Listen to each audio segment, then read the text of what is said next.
গৌতম গম্ভীর কি টিম ইন্ডিয়াতে এখন রাজনীতি করতেছে? তার কারণ এই প্রশ্নটা এখন ভাই জোরো সরে উঠছে। তার কারণ আমরা আইপিএল সেটেল কম বেশি সবাই জানে যে ইংল্যান্ডের সঙ্গে আমাদের টেস্ট ম্যাচ আছে। টেস্ট ম্যাচের ভাই মানে স্কোয়াড থেকে ভাই সবাই এখন এই প্রশ্নটাই তুলতেছে যে না, গৌতম গম্ভীর টিম ইন্ডিয়াতে ভাই পক্ষপাত করতে চলেছে। তার কারণ এই প্রশ্নটা কেন উঠেছে চলো একবার দেখে দেখে নেই। তো আগে সবার আগে স্কোয়াডটা দেখে নেই, স্কোয়াডে কি কি আছে ইংল্যান্ড টুরিজমের টেস্ট সিরিজের জন্য।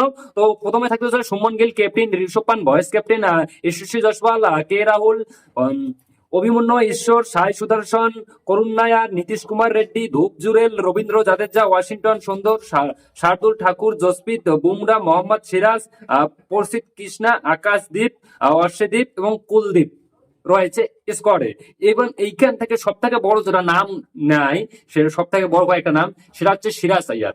ভাই আমরা চ্যাম্পিয়ন ট্রফিতে কম বেশি দেখেছি সিরাজ আইয়ার কিন্তু ভাই পারফরমেন্স যা করেছে অসাধারণ পারফরমেন্স। এবং আমরা হ্যাঁ চ্যাম্পিয়ন ট্রফিতে দেখেছি, চ্যাম্পিয়ন ট্রফিতে মিডল অর্ডারে যে একজন সিরাজ আইয়ার ব্যাটসম্যান ছিল, যা কোনো বলার কথা না, এত সুন্দর ব্যাটসম্যান সেই ব্যাটসম্যান ভাই ইংল্যান্ড সফরে নেই, চলে গেল।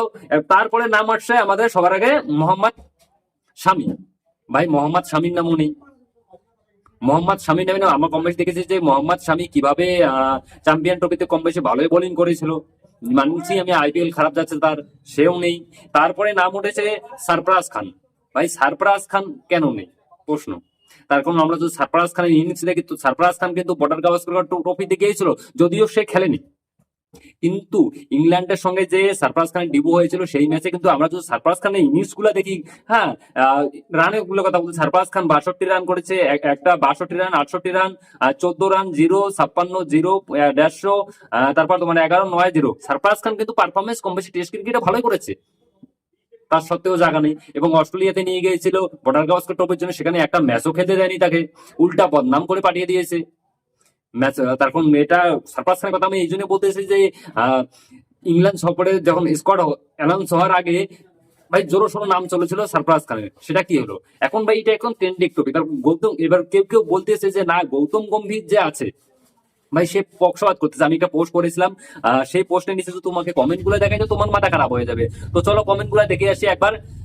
মানে এমন এমন কথা বলতেছে যে কেউ কেউ বলতেছে যে না ভাই সে গৌতম গম্ভীর পক্ষপাত করতেছে, এখানে এখানে সিরাজ আইয়ার কেন নাই, সিরাজ আইয়ার তো একজন ভালো ব্যাটসম্যান, সিরাজ আইয়ার, মোহাম্মদ শামি এবং সরফরাজ খান কেন নেই। তারপর তোমাদের অক্ষয় প্যাটেল, ভাই অক্ষয় প্যাটেল তো, অক্ষয় প্যাটেলের কথা তো আমি এতক্ষণ মনেই ছিল না। অক্ষয় প্যাটেল তো ভাই এত সুন্দর ব্যাটসম্যান, সে কেন না থাকে, আর এত সুন্দর অলরাউন্ডার, আমার তো পুরো মাথায় কাজ করতেছে না।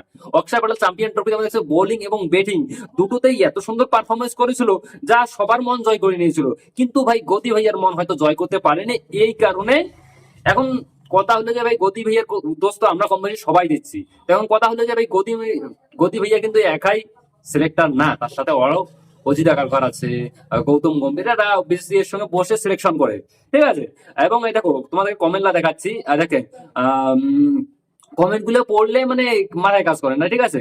এই যে একটা ইউজার লিখেছে আমাদের গম্ভীর একদম দেখতে পাই না কি লিখেছে, মানে সেই গাল দিয়েছে যা যা আমি তোকে পড়ে বলতে পারবো না।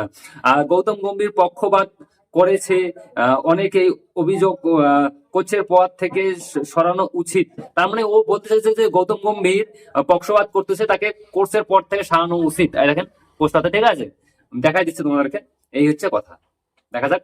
আচ্ছা তোমাদের কি মনে হয় যে গৌতম গম্ভীর কি ঠিকই যে ক্রিকেটে পক্ষপাত